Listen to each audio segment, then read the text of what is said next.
Je suis fils de paysan et ensuite maraîcher bio. Moi, je suis agronome au départ, j'ai été technicien dans une chambre d'agriculture, en agriculture conventionnelle. J'ai ensuite été toujours technicien, mais en agriculture bio, parce que j'étais dans un GAB ensuite. Après, j'ai travaillé pendant 8 ans à la Fédération nationale d'agriculture bio, où je coordonnais un certain nombre de dossiers, dont celui des aides à la bio.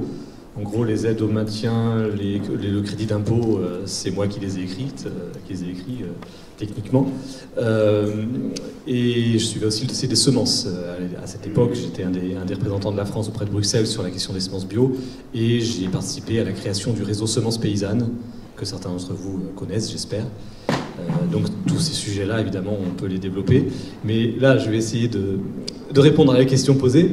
Et en fait, pour pouvoir aborder... Ah oui, non, je précise quand même aussi, je suis devenu anthropologue depuis... Enfin, j'ai arrêté la FNAP il y a une dizaine d'années. Et maintenant, je suis électron libre, intermittent de l'agronomie. Donc conférencier, consultant, auteur... et par ailleurs, j'essaye de me trouver une place d'anthropologue, mais ça, vu l'état de la recherche française aujourd'hui, il vaudrait mieux que j'aille à l'étranger si je veux trouver un poste, mais bon.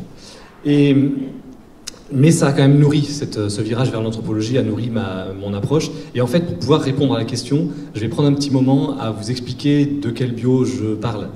Parce qu'en fait, si on commence à se poser la question de bio-industriel, bio-pas industriel, etc., pour vraiment être sûr qu'on parle bien tous de la même chose, parce que c'est pas toujours le cas, il faut d'abord se demander au fait de quoi on parle, de quel bio, de quelle agriculture. Et déjà, pour commencer, alors non, juste petite parenthèse, la principale diapo que je mets, c'est celle-là, donc vous inquiétez pas, c'est pas une erreur. Je ne mets que des diapos d'illustration, je mets pas de diapos de texte, donc il faut m'écouter. Y a rien, ce que je dis n'est pas à l'écran, sauf quelques schémas, quelques résumés par-ci par-là, mais sinon c'est des illustrations, donc il y a des moments où ce sera une diapo planche, ne vous inquiétez pas. Et donc, j'aime bien commencer toujours, je me rends compte que c'est toujours bien fécond pour démarrer la réflexion, en vous signalant, en soulignant un fait auquel on ne pense pas assez, c'est qu'en fait l'agriculture n'existe pas. Je ne sais pas si vous voyez ce que je veux dire. En fait, quand je dis l'agriculture n'existe pas, je ne dis pas qu'il n'y a pas d'agriculture. Je dis que l'agriculture n'existe pas au singulier. Il y a des agricultures. C'est d'ailleurs pour ça qu'un de mes livres s'appelle « Changeons d'agriculture » et pas « Changeons l'agriculture ». La nuance est loin d'être négligeable. Il y a des agricultures, et c'est vraiment fondamental de comprendre ça. Parce que, en fait, intuitivement, enfin inconsciemment, on a tendance à se dire qu'il y a l'agriculture au singulier, et puis elle peut être industrielle ou pas industrielle. Elle peut être paysanne, enfin, paysanne, ça va être en général l'opposé d'industrielle. Elle peut être avec chimie ou sans chimie, elle peut être intensive ou extensive, productiviste ou pas, etc. Mais tous ces raisonnements-là, on fait comme s'il y avait une agriculture unique et tombée du ciel, et qu'on devait juste choisir ensuite blanc ou noir sur un certain nombre de paramètres. C'est juste pas comme ça qu'on peut résoudre les problèmes. On passe complètement à côté des questions quand on se pose la question sous cet angle-là. Il est fondamental de comprendre qu'il y a des agricultures qui ont été inventées à plein d'endroits différents dans le monde. Là, il faut voir que les gros paquets sud, les 3 du bas, ça regroupe plusieurs lieux d'invention d'agriculture différentes. Là, c'est quand même une carte qui est très européocentrée, puisque ayant mis en lumière 3 zones qui sont historiquement importantes, C1, A1 et B1, c'est-à-dire des foyers qui ont été historiquement dominants. Ça ne veut pas dire que le foyer mésoaméricain, le croissant fertile ou la Chine auraient inventé de meilleures agricultures que les autres. C'est juste que c'est des endroits d'où sont parties les grandes civilisations. Et donc ces 3 points du haut, là, c'est ceux qui ont donné les agricultures qui se sont le plus diffusées. Donc paradoxalement, là où il y a les grosses patates, c'est là où il y a plein de petites agricultures qui se sont moins diffusées. Et en fait, on connaît au moins 15, voire 30, selon celles qui se sont influencées mutuellement, endroits différents où l'agriculture a été inventée. Et celle dont on parle, en fait, tout le temps, en croyant que c'est l'agriculture, c'est celle qui a été inventée, c'est le A1 ici, c'est le croissant fertile, Liban, Syrie, Irak actuel. Et c'est cette agriculture-là qui a gagné l'Europe et qu'on a ensuite imposée au monde en plusieurs étapes. Grande conquête du XVIe siècle, colonisation au XIXe siècle et révolution verte à partir de fin des années 70, on va dire. Parenthèse, vous savez que la révolution verte, ça a été fait à une époque où le mot vert ne voulait pas dire écologie. La révolution verte, ça voulait juste dire révolution agricole. Elle n'a strictement rien d'écolo, au contraire. Et donc, je vais vous parler un petit peu de l'agriculture du croissant fertile, que j'appelle l'agriculture conventionnelle, Pour pouvoir parler de la bio, je suis obligé de parler d'abord du conventionnel et forcément d'opposer un peu des différents types d'agriculture pour qu'ensuite on puisse mettre à plat les questions qui se posent aujourd'hui dans les évolutions. L'agriculture conventionnelle, ça veut juste dire que c'est l'agriculture qui fait convention aujourd'hui dans les institutions internationales. C'est tout. Il n'y a pas de jugement, j'essaie pas de la décrire industrielle, chimique, je sais pas quoi, parce que là on n'en sortira pas. Maintenant, je vais vous donner des éléments pour la comprendre, mais d'abord, c'est l'agriculture qui fait convention aujourd'hui, qui s'est imposée au monde. Et cette agriculture, elle est basée, je vais passer rapidement là-dessus, mais on pourra en discuter après si vous voulez creuser des points. D'abord, elle est basée sur ce qu'on appelle des cultures pures. Culture pure, c'est une plante par parcelle. Dans un champ de blé, il n'y a que du blé. Dans un champ de maïs, il n'y a que du maïs. Alors, bon, le blé, ça se comprend encore parce que ça vient du croissant fertile. Le maïs, ça ne vient pas du croissant fertile. Mais bon, on applique ce raisonnement à toutes les cultures. Voilà, nous, on fait comme ça. On fait une seule plante par parcelle. Moi, j'ai toujours appris que l'agriculture, c'était comme ça. Il faut savoir que cette façon de faire, c'est absolument unique à l'agriculture du croissant fertile. Tous les autres lieux d'invention de l'agriculture se sont basés sur autre chose. Je vous dirai quoi tout à l'heure. Il faut bien que je laisse un peu de suspense quand même. Une autre caractéristique de cette agriculture, c'est qu'elle est basée sur un truc qui a été central dans la pensée grecque et romaine, puis la pensée européenne jusqu'au XIXe siècle, c'est ce qu'on appelle le réductionnisme scientifique. Je ne sais pas si vous connaissez ce terme. Le réductionnisme scientifique, c'est le fait de réduire le monde à des modèles simples, réduire les problèmes à des équations. Donc c'est un raisonnement action-réaction, un problème, une solution. On coupe en petits morceaux et on pense qu'en remettant les morceaux bout à bout, on aura compris le système. Aujourd'hui, on sait que c'est complètement stupide. C'est un mode de pensée où typiquement, on pense que le tout n'est que la somme des parties. Je pense que vous avez tous déjà entendu que tout le monde sait aujourd'hui dans le monde scientifique que le tout est plus que la somme des parties. Mais jusqu'à la fin du 19e, on croyait encore qu'il suffisait d'additionner les parties pour comprendre. Ça, c'est la pensée réductionniste. Je ne vais pas entrer dans les détails. Enfin, si je vais quand même vous donner un exemple, parce que c'est important pour comprendre tout ce qui suit, et notamment sur la bio. Un exemple de pensée réductionniste, c'est au 19e siècle, quand on s'est aperçu que les plantes avaient besoin, non seulement, enfin les plantes, le vivant, la matière organique, composée à partir du carbone, a besoin non seulement de carbone, d'hydrogène et d'oxygène, ça c'est des trucs qu'elle trouve dans l'air et dans l'eau, mais aussi d'un certain nombre d'éléments minéraux, dont essentiellement, enfin les trois plus importants pour son fonctionnement, ça va être azote, phosphore et potassium. Or, azote, phosphore et potassium ne sont pas directement disponibles pour les plantes. Dans un sol, normalement, vous n'avez pas d'azote, de phosphore et de potassium sous forme absorbable par les plantes, c'est-à-dire sous forme minérale soluble. Ils sont présents dans le sol sous forme organique, c'est-à-dire sous forme de grosses molécules où les éléments sont liés dans des grosses molécules, dans l'humus. Et les plantes ne peuvent pas les absorber. Alors comment font les plantes? Tout simplement parce que certaines bactéries du sol, une partie de la vie du sol, se nourrit de l'humus et libère des éléments minéraux en détruisant, si on veut, l'humus. Et donc, les éléments minéraux solubles sont des déchets de la vie d'une partie du sol. Et ça, c'est très important parce qu'il y a un équilibre entre les sols et les plantes qui s'est créé depuis des dizaines de millions d'années, ce qu'on appelle une coévolution. Donc il y a un très très bon ajustement entre les deux. Et en fait, quand une plante, quand le sol, normalement, les plantes adaptées à un certain milieu, à un certain climat, vont avoir besoin d'éléments minéraux justement dans les moments où le sol va en libérer beaucoup. Parce que ça fait des millions d'années que ça s'ajuste. Et donc, quand il fait froid, par exemple, et que le sol et les plantes se mettent au ralenti, la plante va avoir besoin de moins d'éléments minéraux, mais ça tombe bien, le sol en libère moins. Qu'est-ce qui se passe si on fait ce qu'ont fait les scientifiques, les agronomes au 19e siècle, avec une pensée réductionniste, c'est-à-dire dire on va amener des éléments minéraux dans le sol? Parce que c'est ça, en fait.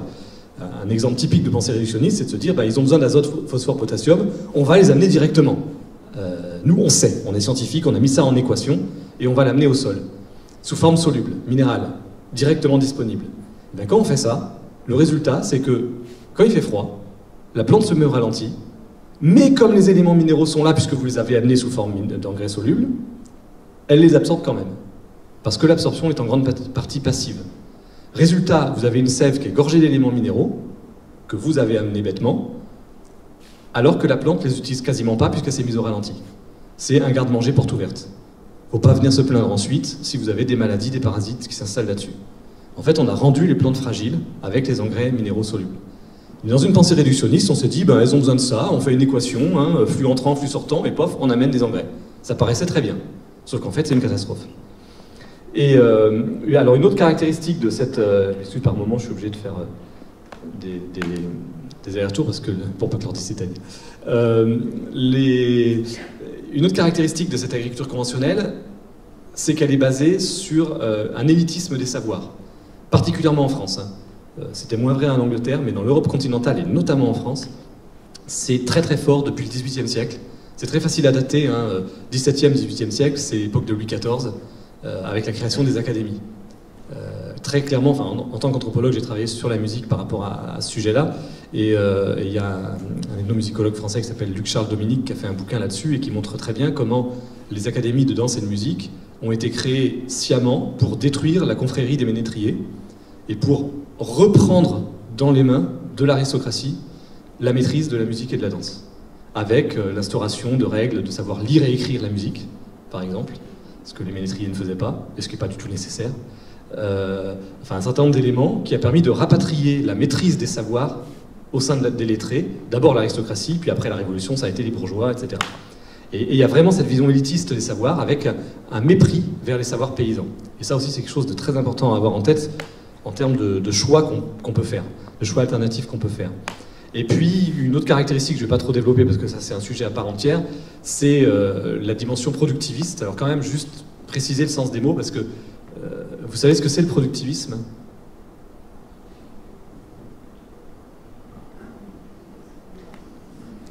Bon, alors je vais vous aider, c'est le fait d'augmenter la productivité. Ça vous aide ?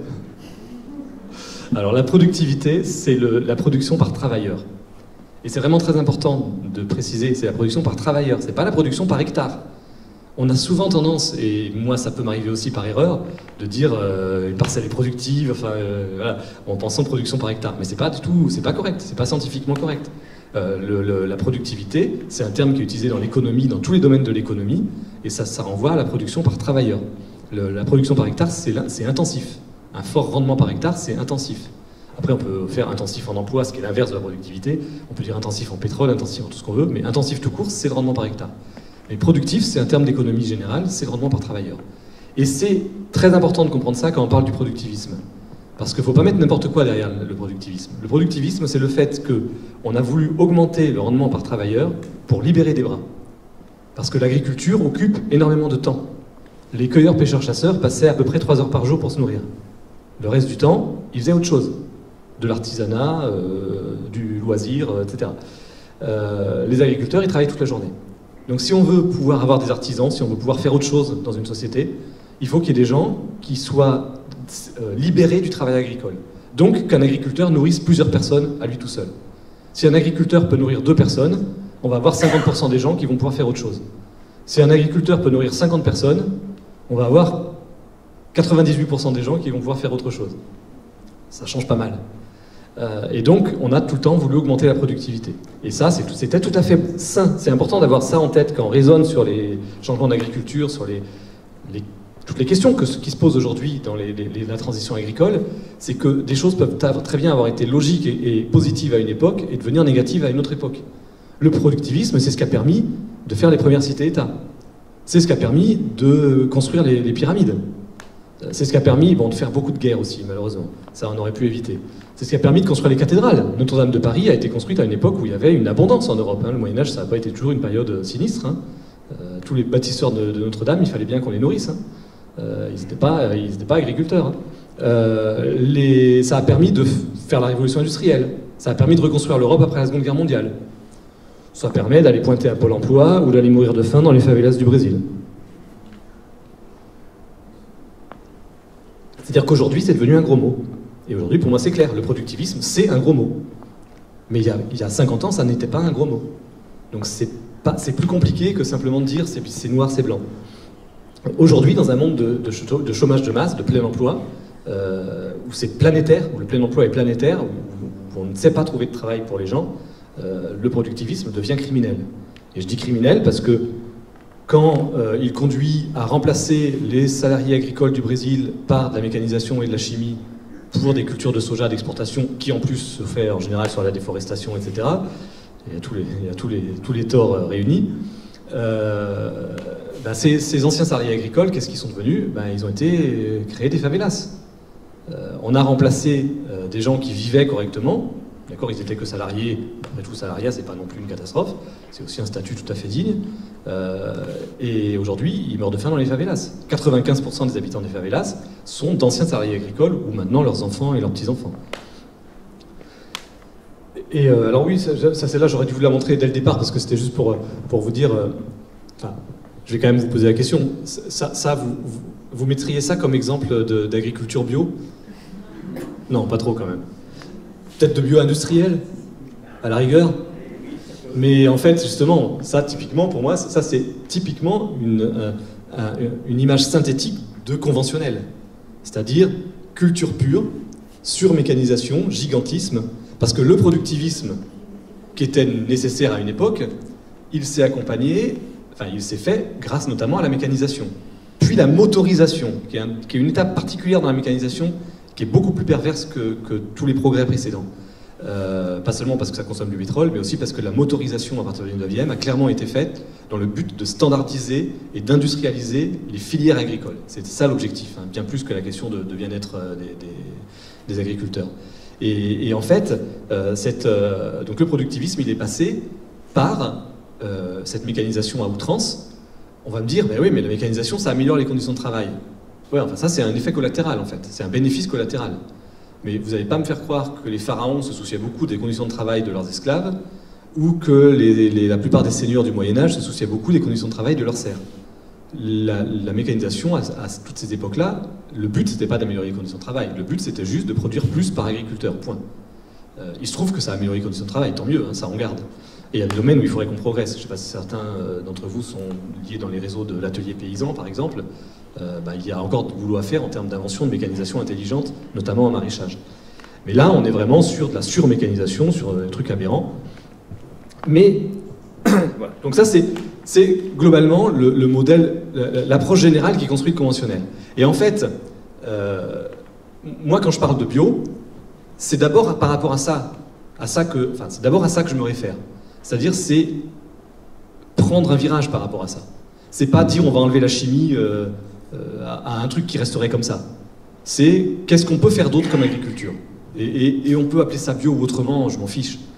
La vraie question, c'est pas de savoir si on parle de bio ou d'autre chose. La question, c'est est-ce qu'on change d'agriculture.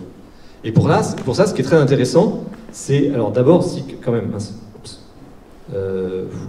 non, ouais, si je vais faire cette parenthèse-là. J'aurais pu le dire après, mais quand même, avant de voir ce qu'on peut faire d'autre, insister sur quelques éléments de ces choix-là, parce que c'est ça aussi qui doit nous guider dans la réflexion. Parce qu'après tout, ce choix-là, s'il donnait quelque chose qui fonctionne bien, il n'y aurait pas de problème. On pourrait dire tout roule, quoi, hein, on continue. Mais l'ennui, c'est que ça donne des choses qui ne fonctionnent pas bien. Et d'ailleurs, à ce titre, j'allais oublier un point important dans la définition de l'agriculture conventionnelle, un point fondamental, le pilier central aujourd'hui de l'agriculture conventionnelle, qui est la rencontre entre l'approche réductionniste, la vision élitiste des savoirs et l'industrialisation. C'est la sélection des plantes. Et des animaux aussi d'ailleurs, mais c'est particulièrement flagrant chez les plantes. C'est aller plus loin chez les plantes que chez les animaux. C'est-à-dire qu'on a fait des modèles de sélection des plantes sur des bases théoriques d'agronomes. On a construit des modèles théoriques. D'ailleurs, on les a construits bien avant de connaître la structure en double hélice de l'ADN. Donc quand les promoteurs d'OGM vous disent un gène, c'est un segment d'ADN qu'on peut déplacer ou maîtriser, ils vous racontent carrément des conneries. C'est faux. Le terme de gène a été inventé avant qu'on connaisse l'ADN. Donc c'est impossible qu'un gène égale un fragment d'ADN, c'est pas vrai. Un gène, c'est une information qui permet à une cellule d'exprimer un certain nombre d'éléments, et l'ADN, effectivement, est un des supports majeurs de ça, mais un gène, c'est beaucoup plus complexe qu'un bout d'ADN. Et on a fait des modèles de génétique avant de connaître l'ADN. Et donc ces modèles théoriques ont permis de construire des modèles de sélection qui ont amélioré les rendements des plantes. C'est vrai. Ça a marché. Mais ça, c'est un truc qui est hyper important quand on se pose des questions sur l'agriculture. C'est pas parce que ça marche que c'est la seule solution. Parfois, il y a 100 solutions qui peuvent marcher. Dire, il y en a une qui a marché, on y reste coûte que coûte parce qu'elle a marché à une époque, c'est juste complètement absurde. C'est même scientifiquement une insulte à l'intelligence. Une solution qui a marché à un moment, c'est pas forcément la meilleure. Il y en a peut-être 99 autres qui auraient marché. Et si cette solution a des problèmes, eh ben, on a le droit d'en chercher d'autres. Et en l'occurrence, en matière de sélection des plantes, il y aura plein d'autres manières de faire. Mais celle qu'on a mise en œuvre, elle est basée donc sur des modèles théoriques. Et ensuite, quand on va vouloir remettre dans les champs les plantes issues de ces modèles, ben, il y a un problème. C'est qu'elles sont faites pour une situation théorique. En plus, elles n'ont aucune coévolution avec leur sol, avec leur milieu. Et en plus, les règles aujourd'hui imposées petit à petit par la France à l'ensemble de l'Europe et maintenant un peu à l'ensemble du monde sur les catalogues de semences font que pour qu'une variété soit inscrite au catalogue et que les agriculteurs aient le droit de les utiliser et de les revendre, parce que c'est ça le problème, il faut qu'elle fasse la preuve qu'elle a d'excellents rendements dans tous les milieux de l'Europe, aussi bien en Finlande qu'en Espagne, aussi bien dans les zones de montagne que de plaine. Enfin, si vous êtes un peu botaniste, vous savez que des plantes sauvages qui poussent partout, ça n'existe pas. Donc comment est-ce qu'on fait pour que ces plantes construites sur des modèles théoriques arrivent à pousser partout en Europe? Ben, on applique une loi qui est fondamentale dans l'agriculture conventionnelle, qui est, quand le réel et le modèle ne sont pas d'accord, c'est forcément le réel qui a tort. Ça. Non mais sérieusement, décoder un certain nombre de discours de syndicalistes ou de techniciens de chambres d'agriculture, etc., il y a des fois où ça revient vraiment à ça. Moi j'ai rencontré des techniciens de chambre qui m'expliquaient la vie à partir en niant ce qu'ils avaient sous les yeux. C'est assez extraordinaire. Alors, ça peut être chambre ou ailleurs, hein, c'est pas les chambres d'agriculture qui sont en cause, c'est la formation agricole qui est en cause. Et je crois que c'est une règle qui est aussi utilisée en économie orthodoxe, mais je me prononce pas trop, je suis pas économiste. Et donc, qu'est-ce qu'on fait? On artificialise le milieu. On adapte le milieu aux plantes qu'on a créées. Et donc, alors qu'on avait adapté les plantes au milieu pendant des milliers d'années, aujourd'hui on adapte le milieu aux plantes. Ça, c'est aussi un des éléments fondamentaux de l'agriculture conventionnelle. Et donc, ces choix-là, qui ont marché, mais qui ne sont pas les seuls qu'on peut faire, eh ben, ils nous mènent dans des impasses. Donc c'est pour ça qu'il faut se poser des questions. Et parmi les impasses, je passe parce que ce n'est pas le sujet d'aujourd'hui, il y a évidemment la question des pesticides. C'est important d'avoir en tête, parce que c'est fondamental dans les questions sur l'industrialisation, la question d'un sujet que je vais introduire par une question. Je ne vais pas vous dire tout de suite de quoi je veux parler. Est-ce que vous savez pourquoi on mange ?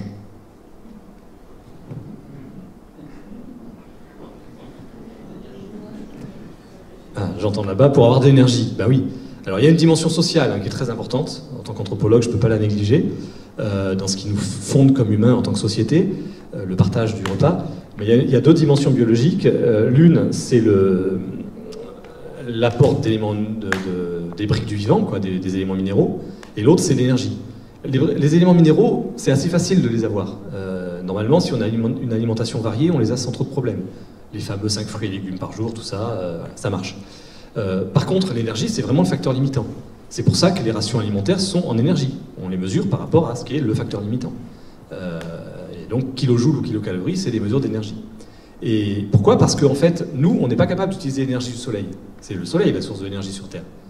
Les champignons et les animaux ne savent pas utiliser l'énergie du soleil. Il n'y a que les plantes qui savent le faire, parmi les organismes pluricellulaires terrestres. Et donc, les champignons vont aller récupérer des choses chez les plantes grâce soit à des symbioses, des systèmes donnant-donnant, soit en étant des parasites, les maladies cryptogamiques notamment. Et les animaux, eux, ils sont plutôt parasites, c'est-à-dire qu'ils vont manger les plantes, et puis voilà quoi. Et donc nous, on va chercher notre énergie chez les animaux et les végétaux, et les champignons éventuellement. Et donc, l'agriculture, c'est un transfert d'énergie. C'est très important d'avoir ça en tête, parce que ça veut dire que le premier facteur limitant en agriculture, aujourd'hui, c'est pas la productivité le facteur limitant, puisqu'on a plein de chômeurs. Le rendement, enfin la question des terres disponibles peuvent être un facteur limitant, c'est vrai, mais le premier facteur limitant à long terme, c'est l'énergie. On peut, dans un système qui va utiliser une énergie du soleil, on peut injecter de l'énergie supplémentaire. Hein. On peut, comme dans tout système, injecter du capital, injecter des trucs pour faire fonctionner mieux, investir, tout ça. Donc on peut dire qu'on va investir du pétrole là-dedans pour que ça marche mieux.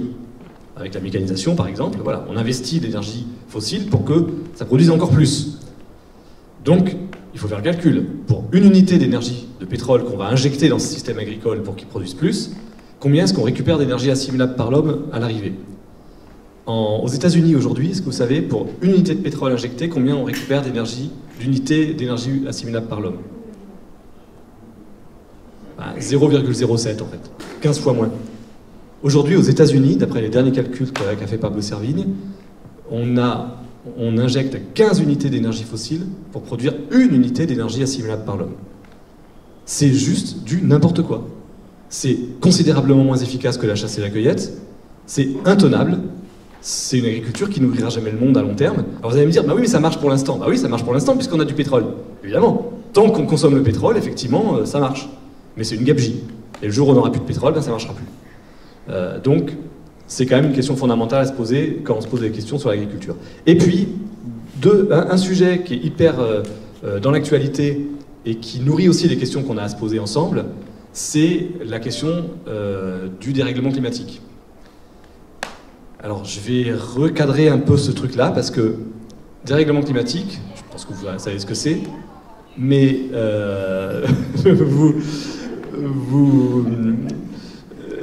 en fait, il vaut mieux le dire sous une forme qui est plus explicite. Moi, je préfère parler de augmentation anthropique de l'effet de serre. Toujours très important de se reposer la question, au fait, de quoi on parle. C'est comme pour le productivisme et tout ça. De quoi on parle? Augmentation anthropique de l'effet de serre, c'est-à-dire que l'effet de serre, il existe, il est sain, c'est ce qui permet qu'il fasse, certes un peu frisquet ces jours-ci, mais une température positive, alors qu'il ferait moins 30 ou moins 40 ici, en ce moment, s'il n'y avait pas d'effet de serre. Donc l'effet de serre, il est normal. Le problème, c'est que l'effet de serre, il augmente de façon extrêmement rapide, à une vitesse jamais vue d'ailleurs. Hein. Quand certains disent qu'il y a eu des augmentations dans le passé, jamais aussi vite que ça. Hein.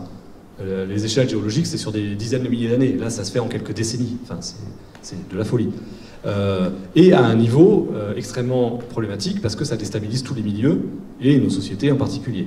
Donc le problème, c'est l'augmentation de l'effet de serre. Et cette augmentation brutale, elle est due à l'activité humaine, donc anthropique. Pourquoi je précise ça? Parce qu'il y a un domaine sur lequel, à mon avis, beaucoup, y compris d'experts du GIEC, font des confusions. Je me permets d'interpeller les experts du GIEC, j'ai déjà commencé à le faire. Parce que, et je ne suis pas le seul à le dire, mais on commence à être un peu entendu là-dessus, c'est que, par exemple, quand on va vous dire, à votre avis, quelle est la principale contribution de la France en agriculture, hein, si je prends les aspects agricoles, qui représentent quand même un tiers de l'augmentation anthropique de l'effet de serre en agriculture. Le dernier rapport du GIEC confirme que c'est bien un tiers. L'ONU disait un cinquième à une époque, mais là maintenant ils n'ont plus le choix, ils sont bien obligés de dire ce que nous on disait, qu'on avait déjà calculé. Le GIEC le confirme, c'est bien un tiers. Et donc parmi ces contributions agricoles, est-ce que vous savez laquelle est la plus importante en Europe? Alors oui, bon, là il y a quelqu'un qui sait. Mais non, la plupart du temps on me répond le méthane des animaux. Alors en fait, effectivement, en Europe, la principale contribution à l'augmentation anthropique de l'effet de serre par l'agriculture, c'est le protoxyde d'azote, c'est-à-dire c'est l'azote, c'est les engrais azotés. Parce que non seulement la fabrication de l'engrais, mais surtout l'évolution de l'engrais au sol, qui va dégager du protoxyde d'azote, qui est un gaz à effet de serre 300 fois plus violent que le CO2. Et si on met 100 kg d'azote sur un hectare, sur une année, hein, une fertilisation raisonnable, 100 kg d'azote par hectare, ça contribue autant qu'une voiture moyenne qui fait 10 000 km. Pour un hectare, c'est autant que 10 000 km en voiture.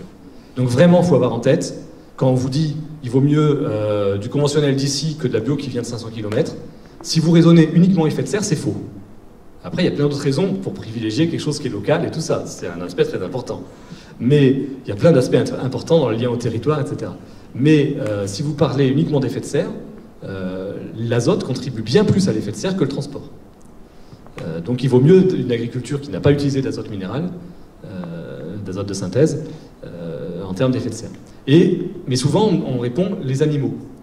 Et en fait, quand on dit les animaux, il y a un énorme biais méthodologique, puisqu'on calcule les émissions de méthane par rapport à zéro.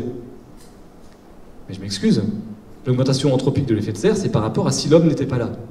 Vous croyez qu'il n'y aurait pas de prairies en Europe si l'homme n'était pas là? Avant que nos ancêtres exterminent la mégafaune européenne, il y avait des mégacéros, des bisons, des mammouths même à une époque, mais bon là ils auraient du mal avec l'évolution qu'il y a eu ensuite dans le climat. Mais il y avait une mégafaune, comme d'ailleurs ailleurs dans le monde, hein, nos ancêtres les exterminaient un peu partout, qui était beaucoup plus gros que les cerfs qu'on a aujourd'hui, c'est rikiki. Hein. Même les wapitis états-uniens sont beaucoup plus petits que les mégacéros, que n'étaient les mégacéros, qui n'existent plus. Les chevaux et les vaches, c'est tout petit à côté de la faune qu'il y avait naturellement en Europe avant. Et donc ces très gros animaux, en gros troupeaux qui se déplaçaient avec un chargement instantané important, qui est la seule façon pour entretenir des prairies de façon naturelle, et puis qui se déplaçaient, ça entretenait des prairies. L'Europe, c'est des forêts et des prairies. Donc si vous n'aviez pas d'activité humaine, vous auriez des animaux qui entretiendraient des prairies. Donc la vraie question qu'on doit se poser par rapport au méthane des animaux, c'est le différentiel entre ce qu'il y a dans l'élevage actuel et ce qu'il y aurait s'il y avait des animaux sauvages. Et en fait, si vous avez un élevage à l'herbe, un élevage qui utilise les ressources locales et pas du soja du Brésil et pas détourner des céréales de l'alimentation humaine, etc., à ce moment-là, la contribution à l'effet de serre, elle est de zéro en fait. Parce que les émissions sont celles qu'il y aurait si l'homme n'était pas là. Donc ça n'est pas une augmentation anthropique de l'effet de serre. Donc le problème de l'élevage, c'est ça. Ça, c'est une catastrophe. Ça, c'est une abomination. En plus, pour des raisons éthiques, de bien-être animal, on peut même pas parler de bien-être, là, c'est carrément une torture. Mais ça, c'est pas un problème. Si vous avez un nombre d'animaux cohérent avec ce que le milieu peut nourrir, vous ne faites que entretenir un espace naturel qui est indispensable en Europe. Les prairies sont les hauts lieux de biodiversité en Europe. Il n'y a pas... c'est pas vrai en Amazonie, hein. En Amazonie, c'est la forêt, les hauts lieux de biodiversité. Mais en Europe, c'est les prairies, les points chauds de biodiversité. On a absolument besoin des prairies. Donc les animaux sont nécessaires. Après, on peut choisir de ne pas les manger. Hein. Je n'ai pas dit qu'on était obligé de manger de la viande. Après, chacun fait ses choix alimentaires et le choix du végétarisme est tout à fait admirable. Mais d'un point de vue purement agronomique, c'est pas un problème d'avoir des animaux qui mangent des prairies. Non seulement c'est pas un problème, mais c'est des choses, enfin, on ne saurait pas faire tellement autrement. Donc je passe là-dessus. Et donc en fait, pour avancer quand même, pour continuer ensuite le temps du débat, j'ai pris un peu de temps pour tout ça parce que vous allez voir, mon souci c'est qu'on se mette à niveau, enfin qu'on parle de la même chose, qu'on ait les mêmes briques de compréhension. Après, ça sera beaucoup plus facile de discuter sans qu'il y ait de malentendus. C'est pour ça que je prends le temps un peu de vous présenter tout ça. Et en fait, par rapport au problème de cette agriculture conventionnelle, eh bien, les solutions, avant de savoir comment on appelle ça, c'est d'aller, par exemple, aller regarder ce qui se passe ailleurs. Puisque toutes les autres agricultures du monde étaient basées sur d'autres fondements. Donc allons voir les autres fondements d'agriculture. Par exemple, là, au Bangladesh, c'est une agriculture qui a été largement abîmée par la colonisation britannique, mais ils essayent dans certains villages de cette région du Bangladesh de retrouver des systèmes ancestraux. Et en fait, traditionnellement, il ne faut pas imaginer que la civilisation du riz, c'était que du riz. Hein.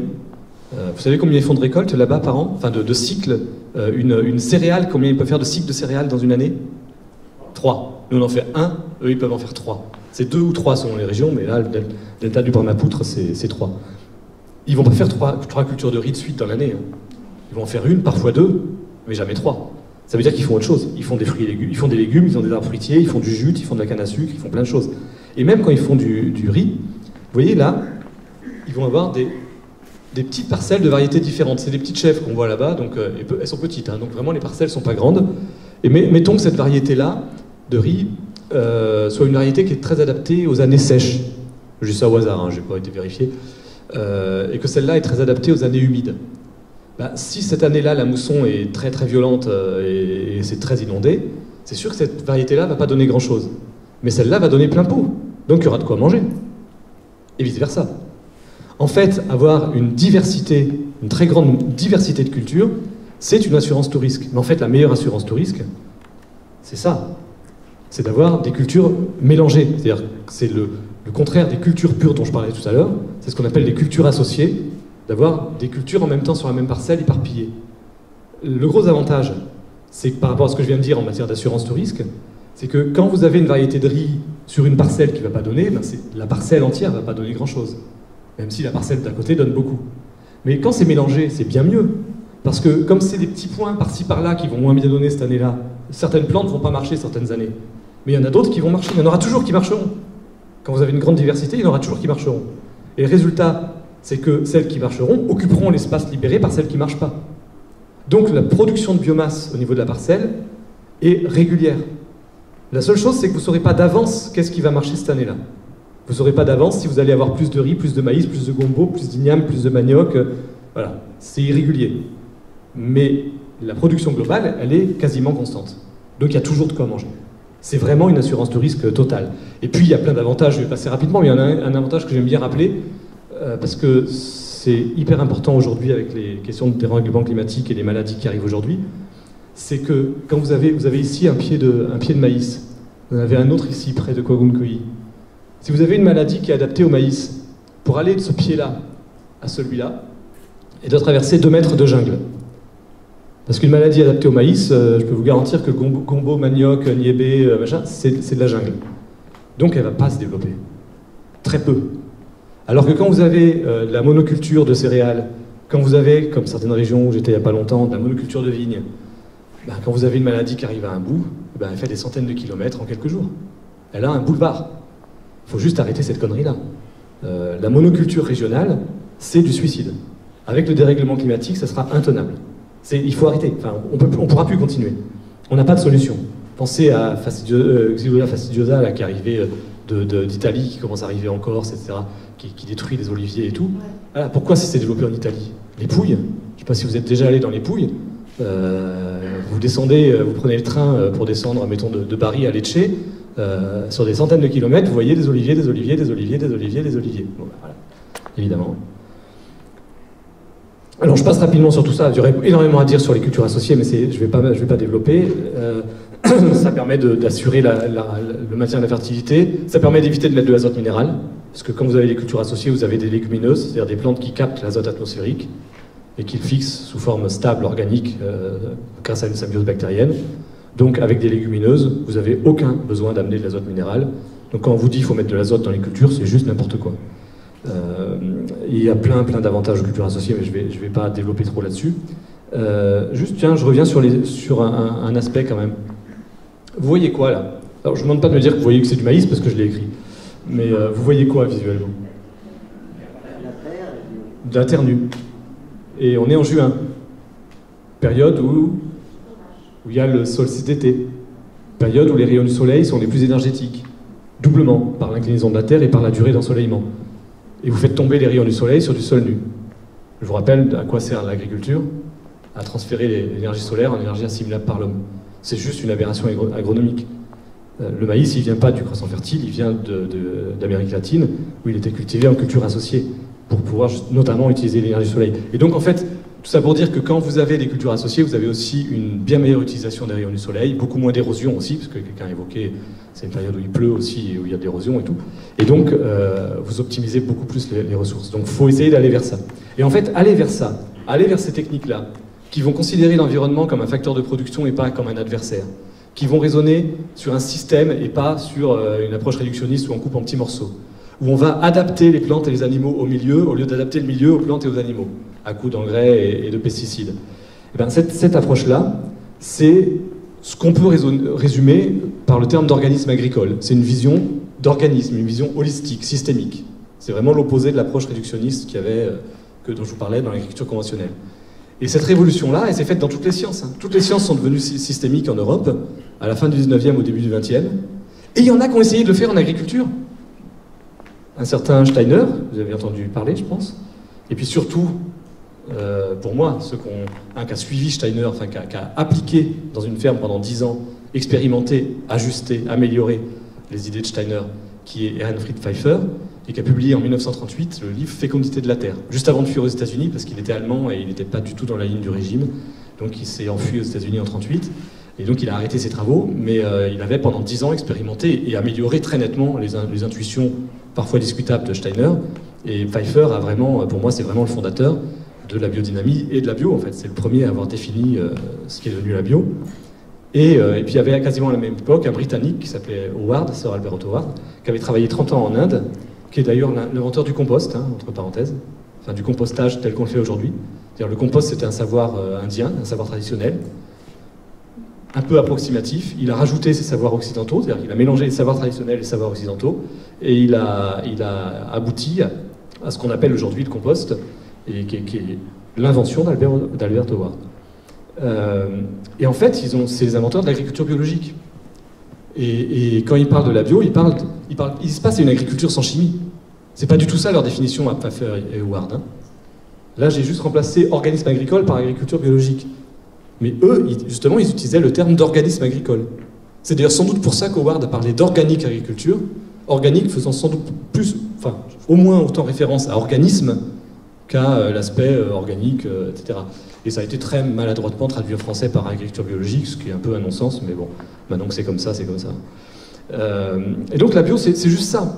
Et donc on peut très bien appeler ça autrement. Je voulais attirer votre attention là-dessus, je suis un peu long, mais c'était pour poser des débats, pour comprendre de quoi on parle quand on parle d'industrialisation, parce que ça ne peut pas s'industrialiser. Enfin, je veux dire, à un moment donné, quand on est dans cette logique-là, dans tout ce que je vous ai montré comme alternative, le principe même de ça, c'est radicalement opposé au principe de l'industrialisation.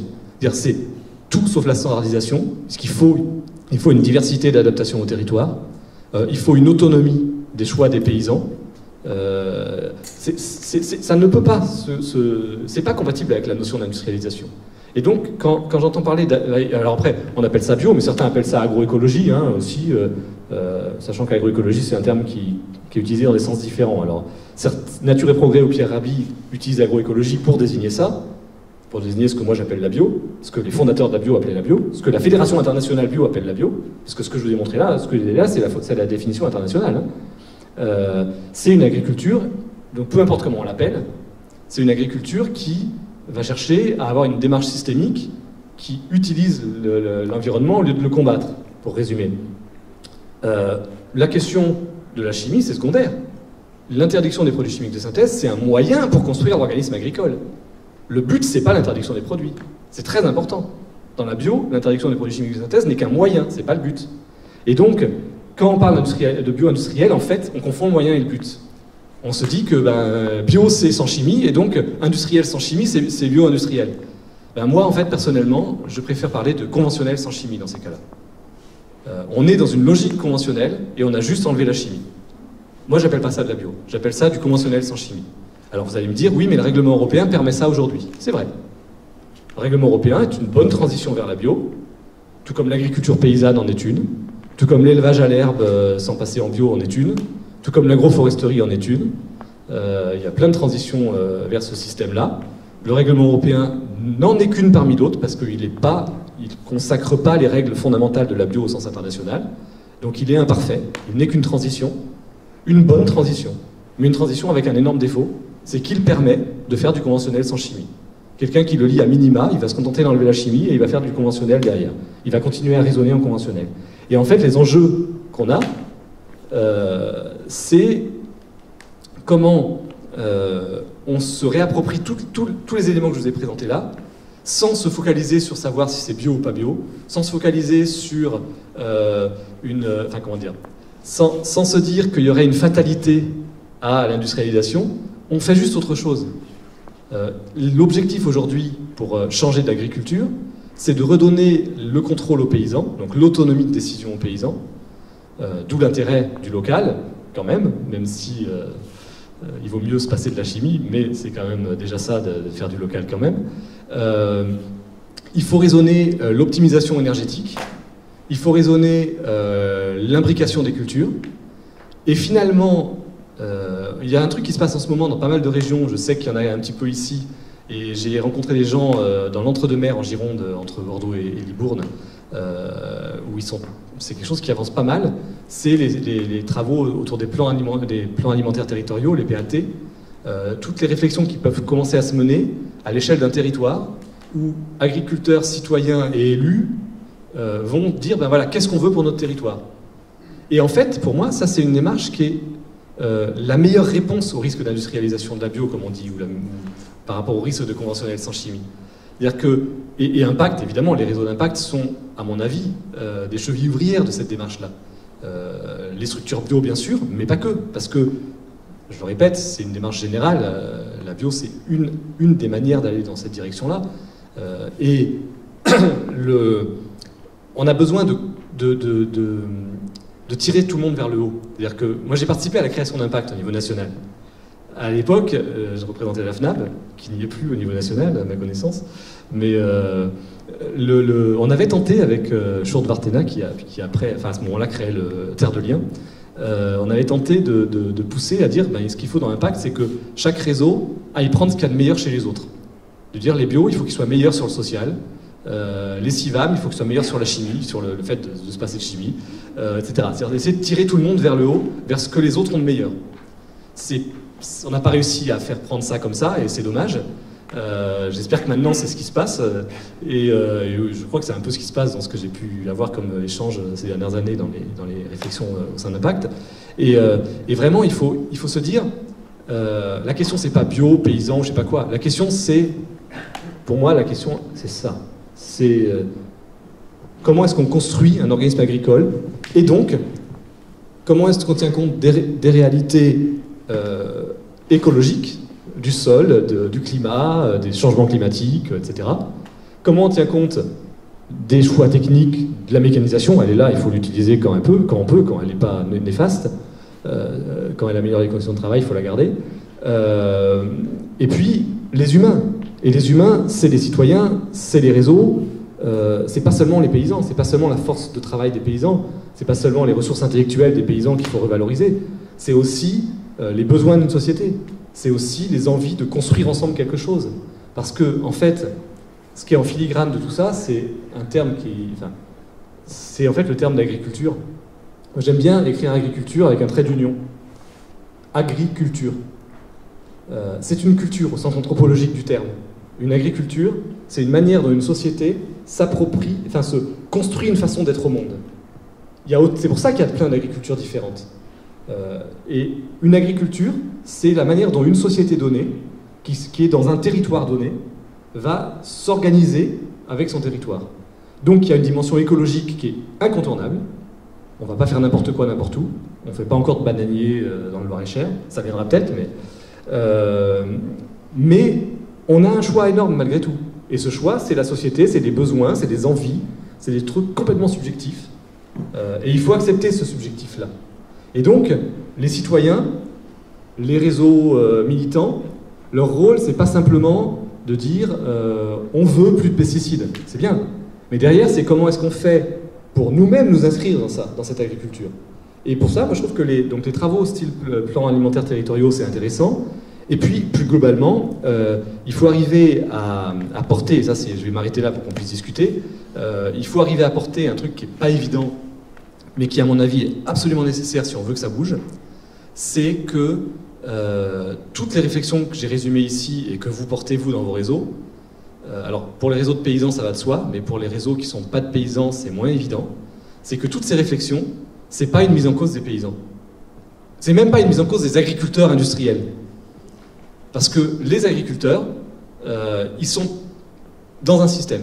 Il y a un système aujourd'hui de sélection des plantes, de catalogue, qui fait qu'ils ont des variétés qui sont incapables de s'adapter à une pratique en culture associée, ou à une pratique à faibles intrants, etc. Donc c'est évident que les rendements baissent quand on enlève la chimie, puisque les variétés ne sont pas faites pour ça. C'est pas que ça marche pas bien, c'est juste qu'on a des variétés qui sont pas faites pour ça, donc ça peut pas marcher avec ces variétés-là, c'est tout. Ça prouve rien d'un point de vue scientifique, ça prouve juste qu'on est parti dans le mur dans une démarche agronomique générale. Mais c'est comme ça, les agriculteurs, ils ont ces variétés-là, ils font avec. Ils ont le système des aides, ils ont le coût du travail, ils ont donc la politique agricole commune, ils ont le marché qui prétendument est un truc qui régule, alors qu'en fait le marché est bourré de partout, de distorsions de concurrence dans tous les sens. Et donc les agriculteurs, là-dedans, ils naviguent comme ils peuvent pour assurer leur rentabilité, leur viabilité. Et donc la réponse au problème posé par ce modèle conventionnel, c'est de donner aux paysans un choix. Et en fait, moi, si je résumais le rôle que peuvent jouer, pour moi, le fil rouge qu'on peut avoir et qui va ensuite se décliner, vous allez, je pense, avoir plein d'idées, plein de trucs, et il faut que je m'arrête, pour que vous puissiez prendre la parole à votre tour. Mais pour moi, le fil rouge de la question de comment, en tant que citoyen, comment, en tant que réseau associatif, on peut travailler à faire changer les choses, c'est de se dire que notre rôle à tous, c'est de permettre aux agriculteurs d'avoir un choix. Aujourd'hui, ils n'ont pas le choix, ils sont bloqués. Et donc, il faut qu'on ouvre le choix, il faut qu'on ouvre le champ des possibles. Alors, il y a des choses qui peuvent s'ouvrir grâce aux politiques, et pour ça, il faut faire pression sur les politiques. C'est la politique agricole commune, c'est la fiscalité, c'est un certain nombre de choix politiques et économiques qui viennent de l'État ou de l'Europe. Et puis, il y a des choses qui sont de l'ordre des éléments d'ajustement, de compenser des distorsions de concurrence, d'accompagnement humain, d'accompagnement technique, et qui peuvent être faits au niveau d'un territoire, par l'organisation de filières courtes, d'AMAP, par de l'entraide, par l'atelier paysan, par plein d'éléments qui vont donner des petits espaces de choix sur le terrain aux agriculteurs. Il y a un espace de choix qui vient d'en haut. D'une certaine manière, il faudrait le grand soir pour que ça change. Et puis il y a un espace de choix qui vient d'en bas. Plein de petites choses sur lesquelles on peut tous contribuer et que j'appellerais plutôt les petits matins. Et moi, je n'oppose pas le grand soir et les petits matins. C'est en actionnant l'ensemble de ces manettes-là qu'on va faire changer les choses. Et d'une certaine manière, le grand soir, c'est le rôle d'une association comme Agir pour l'environnement. J'ai oublié de préciser que je suis secrétaire général d'Agir pour l'environnement. Des associations nationales comme Agir pour l'environnement ou d'autres, on peut organiser des pressions du lobbying à l'échelle des politiques nationales et européennes. Mais les réseaux et les citoyens, ils peuvent agir tous les jours pour les petits matins. Et donc, pour moi, c'est à ce niveau-là qu'il faut essayer de pousser un maximum de choses. Voilà, j'ai été quand même, je pense, long, donc je m'arrête, parce qu'il faut qu'on puisse débattre, que vous puissiez discuter, et qu'on puisse avancer mieux ensemble.